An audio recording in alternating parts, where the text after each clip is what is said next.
So our players not to not appreciate things like victory meal and those type of things, and I always tell them not appreciate that stadium and their fans. So once again, incredible turnout, incredible noise when we needed it. So I'd like to thank Buckeye Nation. And also I realized I just heard some stats at the second half they only had the ball 7 minutes or something like that. Correct.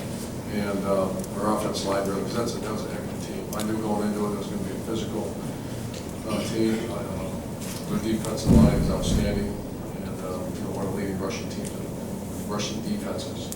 So our offense, I really was pleased with our performance. We dropped back on first down more than we probably have in one game, more than we have in probably a year and a half. So that's sort of, we have much more confidence in our receivers than we ever have, and certainly our quarterback out of practice played really well. Defensively, very disappointed in the first half. Very disappointed. I feel like we're getting pushed around. And I thought in the second half they did a much better job. But once again, you got to give credit. That's a good outfit that we beat in a tough physical game. So I'm investing about 7 of those chance to win. Answer your question. Far right, Clay. Coach, congrats. You had 2 rushing TDs today. Can you talk about the run by Hyde where he gets rocked, gathers himself? And then also if you would, the Roby hit, which our guys are calling more incidental than targeting. What was your take? I thought it was below. Was it? You guys can see it. Was it below the shoulder? Yeah. So I mean, that's my question. I guess I don't know. I got fined $30,000 one time for going after the official, so I'm not going to do that. Okay? But I'm curious to find out the rule of the replay officials. That's supposed to get all replayed. So I'm gonna if that's not true, then I need an answer. We need an answer for that. Carlos played very well, and it was a wow play from what I heard and saw up on the big screen. So they're kind of feeding off each other right now. That offense line and Carlos side. Once again, that was a very good rush defense. Front row left, Bill. What did you see was the problem on defense? Was it simple getting pushed around your defense? What did I say? Tape? I watched it. You say tape? No, I said, you said they got pushed around. Was there anything Yeah, I else just you saw. I don't know. I'll let you know next week. I'm more of a yeller and screamer and let the defensive coaches make the adjustments. You know what? I want to point out a guy too. When you lose a Christian Bryant, and I keep looking for that next guy, and I found him. I think it's number 10, Philly Brown. You know, the emotional guy that's in that locker room, the kickoff team. I mean, he was outstanding. And I think I'm saying Philly Brown.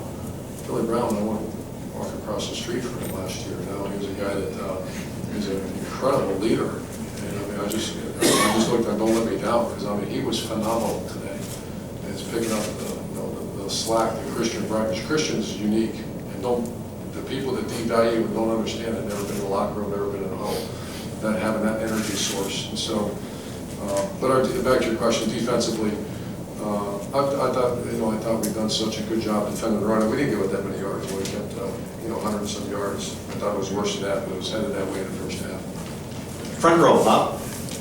Braxton was talking about feeling healthy and running, and you could tell. And He was handling the ball too. And Carlos obviously is running really hard and doing it. Is that the kind of complementary play that you need in your offense? And it looks like if you're going to get where you want to go, the offense is going to have to impress everybody with that kind of play. Yeah, and I think you throw in the fact that once again I think we had more 2nd and 2, 2nd and 1, 2nd and 3s than we've had all year, and that's because we're dropping back on first down and kept throwing hitches and curls and flat routes, and that's what that's what I want. That's what I'm used to when we were really good. So right now we're very balanced. I'd expect our rushing offense to be like that, and I'm even more impressed. 22 of 27, no turnovers in the pass game, and a lot of that was on first down. And you think about a couple misfires.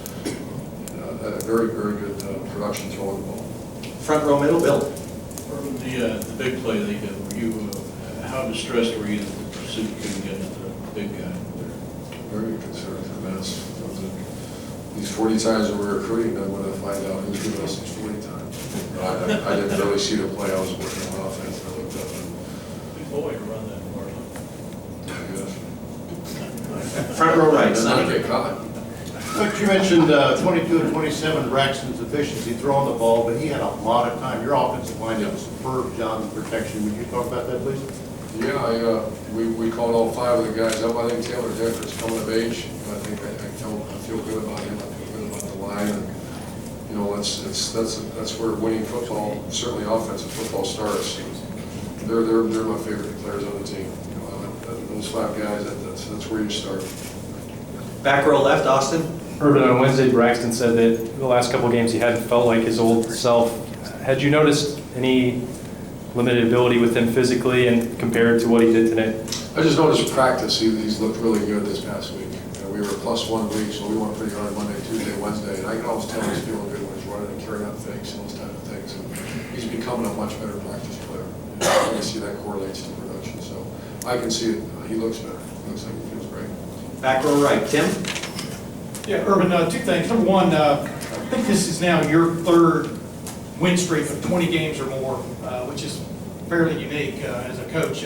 What does that mean to you at all? Does it mean anything at all? And what do you think is sort of behind it? No, someday I imagine when an old guy sitting somewhere and someone will say this, that's kind of cool, but right now, no, it's just, it means I've had be blessed to have a bunch of very good players and a bunch of great coaches, so I didn't even know that. It's interesting. And the other thing, not deciding to go for it on that 4th and long play near the end of the first half and That's stuff. tough. What was the thinking there? Well, you know, we're into the breeze a little bit. That would have been was a 48-yard field goal or something like that. We're in a long field goal in the breeze, and I started thinking about punting it, and then I just think he was throwing the ball good, and receivers were catching the ball good, so I decided to take a chance there. And you look at the time left in the half, and I thought we could stop him, which we did, so that's why we did it. Far left, Doug. Urban, you had talked about having Dontre Wilson be more than just a novelty. He was out there a little more.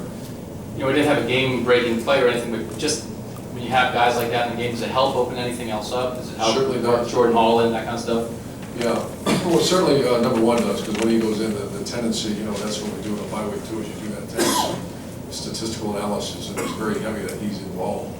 And a lot of them were replays where he could have thrown it to Dontre or handing the ball off, so we're going to get him more and more active, because he's working hard after the way we coach, you know, he knows that he's not going to play much unless he learns to be a full-time player. 2 more questions. Far right, Jared. General question. We're getting to that point in the year where teams start to fall away. Teams get to deal with losses, teams deal with injuries and all that stuff. How much do you preach to your players appreciating the accomplishment of just a basic win because it gets you one step closer to where you want to go? How much do you emphasize that to them considering what all goes on? I try to stay away from that. I want our focus to be one step closer to where we want to go. Where we want to go is to beat Penn State next week, and so our focus on that. And it's, I wish I had our guys living on a desert island with us, because I don't want to hear anything else about other than let's go get ready to go win number 8. And that's twice now we came back from being behind after all season. So something I want to make sure there's no noise in the system, because for some reason we're not starting as fast as we used to. And so I'm going to address that real hard tomorrow and on Monday or Tuesday in practice, because we have to go. Because someday it's not going to turn out that way. So I want to focus on what's important. Last question, Todd.